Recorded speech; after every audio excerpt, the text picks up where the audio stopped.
it's us four adventurers, and I figured I'd do a quick little tour of our camper or travel trailer. This is a 17BH by Viking, and it has been a great investment, I guess you could say, for our family of four.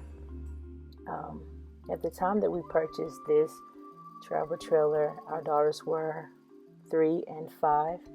So there's the little dining area. As you can see, we took the table out to create a little bit more space there. The girls normally sit there and eat. There's the kitchen. You've got a small refrigerator with a freezer section at the top. Holds enough for weekend adventurers. And gas stove with 2 burners. The furnace is there and the fuse box, and here's the bunks.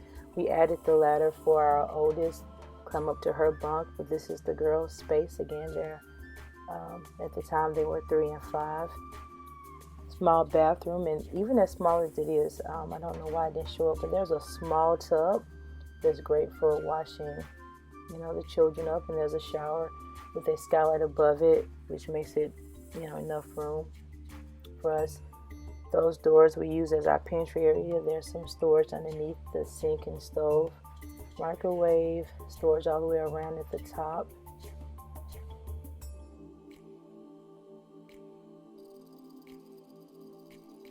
And there's the bed where we sleep. We also had that little portable heater. This was in the fall, or beginning to be winter, when we were camping. Actually, we were doing a little mooch docking. And that's it. Thanks for watching.